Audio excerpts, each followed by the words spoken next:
Andrew, I mean, unfortunately for the AFL, the Sydney situation does overshadow the final somewhat. How do you view that? Is that a fair statement? Yeah, I think it is, but what we saw yesterday is how footy is a place where people can come together, and I think we'll see that during the final series. Really serious matter being investigated by the police, but I think the finals and footy is a way that people can come together. Andrew, have you or will you seek hair tests from the Sydney? Those matters at the moment are under the police investigation, so the AFL won't be conducting any of its own inquiries until after the police investigation's finished. You talked about the need for the AFL to focus on its values. Do you concede that the AFL has a broader cultural issue at heart? I think the actions of a few don't take away from the thousands of people involved in football at all different levels who do great things all the time. But what we do know is that we can do things better, and we'll continue to do that, and we'll continue to learn and be better. Andrew, there's reports that is a Victoria, not a Victoria police issue, it's an AFL issue. How do you respond? Well, at the moment, as I said, there's a police investigation going on now. Once that's completed, we'll conduct our own inquiries, but the AFL won't get involved while there's a police investigation underway. There are reports that there is a tape that's been supplied to the AFL integrity unit. Is that the case? And you're aware of the evidence? Look, I'm not aware of that, but again, if there is a tape that's relevant to the police investigation, it should be forwarded onto the police. If you conduct your own inquiries, Andrew, how would they be different to what the Sydney Swans were, sort of ascertained and told you? Well, the Swans have made inquiries, but there's, the police investigation, we don't know where that will go. And at that stage, when that's completed, the AFL will make its inquiries. I think what is clear is the Swans have taken action with the support of the AFL based on the information that is at hand now. And there's been accountability for those players that were involved last week. So whatever the outcome of your own investigation is that lead to more sanctions? Again, don't want to get into hypotheticals because the police investigation will run its course, but there is a potential if other information comes to light. So you can see though that there is a time factor to this, Andrew, particularly when it comes to things like drug testing, in that if this police investigation runs for months and the AFL isn't going to move until that wraps up, that there are actually time constraints to do this. Yeah, it is, but it's a really important and a really serious matter, and the AFL can't get in the way of the police investigation. Could the players be there? Again, I'm not going to go into that hypothetical. We've got a police investigation that's underway. Once that's completed, the AFL will make its own inquiries. If the Swans have investigated, the Swans have spoken to the players. They've shared that information with the AFL, and they've made the calls, but they've also been really clear that what they spoke to the players about was separate from the police investigation. Do you think you should take a hair sample now from those players, just in case you do need it post the police investigation? No, as I said, the police investigation is underway. In any event, a hair sample that would be taken, it goes back 3, 4, 5 months. What is your message to women in the game and the broader fan base about this incident, what the AFL stands for? Well, I think I've made it really clear what the AFL stands for is respect for women is not negotiable. I think it's right that people would be asking questions at the moment, and I think football is a place where everyone should feel safe and included, and we will continue to work with our playing group and our supporters on making sure that we have an environment that's like that. Do you think the game has a culture problem?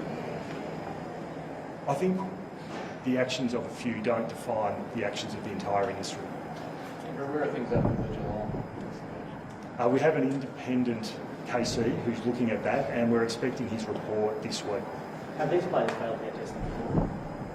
Again, that would be private medical information that I wouldn't share. So King's Council hasn't quite come back yet, but he's likely to. He's been working through, spoken to a number of people relevant to that matter, and as I said, I think we're expecting it this week. Andrew, should you have come out earlier and spoken about this issue? It's the first time it's been 7 days. I think we made a statement on Tuesday night that was really clear. I think the Swans have handled the matter publicly, and this was an appropriate time for us to speak. Do you think the Swans' penalties are adequate for those players? The Swans' penalties are, there is an accountability for those players, yeah. There's been reports of previous incidences involving Sydney players throughout the year, and a lot of rumour mongering naturally in a scenario like this. Has the AFL been made aware of potential prior issues that have raised their head in Sydney over the course of the last few months? Not that I'm aware of, though. Andrew, any of those 5 players not welcome to the Brownlow? The invitation to the Brownlow will be going out this week. Those players won't be invited. Are these players known to the integrity unit? The integrity unit knows all of the players.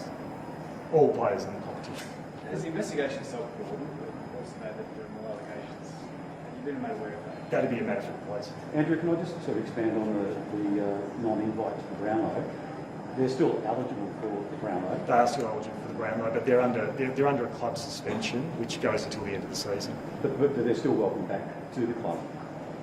But yeah, when that's completed. Do you think they should, if one of them does win the best and fairest, that should be allowed? That'd be a matter for the club.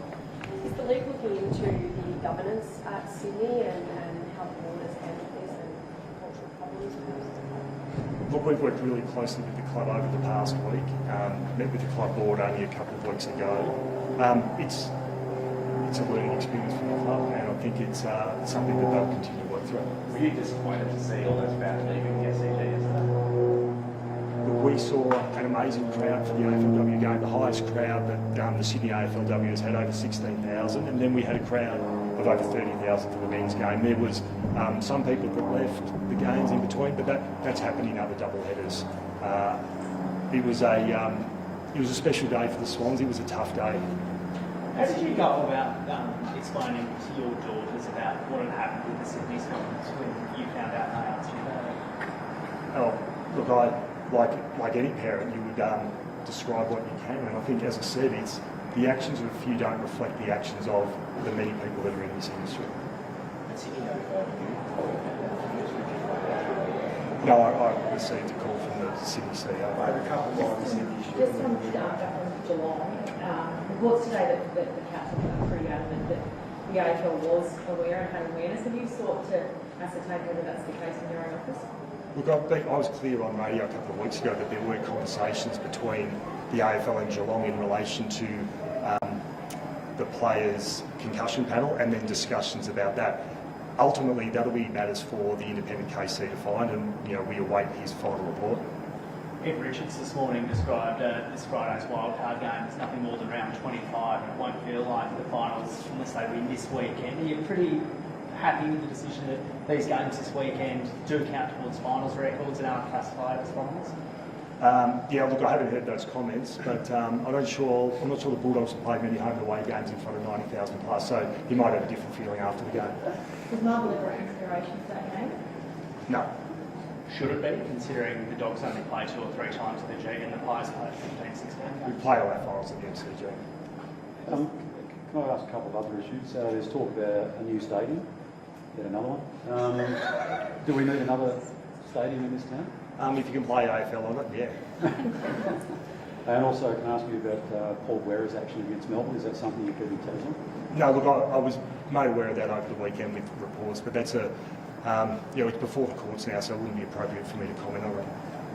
From our final double headers, the first portion of the AFL season, how did that go? Unbelievably successful. I'm so glad that we made the decision to do them. I think it took us a while to get there, but I think seeing the way that the crowds have got to the games early, enjoyed the W games, and then we've seen upticks in the men's crowd. So it's been they've been unbelievably successful, and our W season now 3 rounds in, we're going. It's going really well. Is it a regret that you didn't get there early? Like some of the other W crowds on the weekend were fewer than 2,000 people there, and considering the success that fans seem to be really buying in, is it a regret that you can't get there a few years ago? Oh, look, I think what we have done with W, we're into season 11, haven't even been going 10 years yet, so we've tried heaps of different things, and some have worked and some haven't, and I think what we've seen this year with the Australia-Ireland game, which was an unbelievable success up in Sydney to kick the season off, and then seeing the double headers that we've had, I think it just gives great momentum as we go into the rest of the season. And what happens now is we get into the men's finals, there's more clear air for W to shine, and I'm really looking forward to that. So more double headers next season? If I was a betting person, I would say yes. They've been really successful, and I think what we've seen also from the men's part of the competition is want to shorten the time between the W game finishing and the men's game starting if we're doing it that way, which I think will just lead to more people being able to see our W players play and for people to see how good that game is. Sorry, just to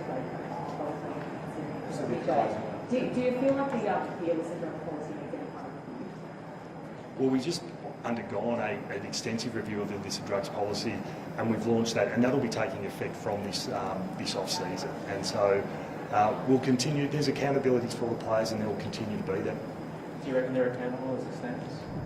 As I said, there's been accountabilities for those players, and there'll continue to be accountabilities. It's a privilege to play AFL, and with that comes responsibilities, and there's accountabilities with that as well. Do you believe the players? Some people say they have many individuals. I believe the players, if they're asked that question, they say that, of course. You might finish up there, Sam. Thanks everyone. Thanks, everyone.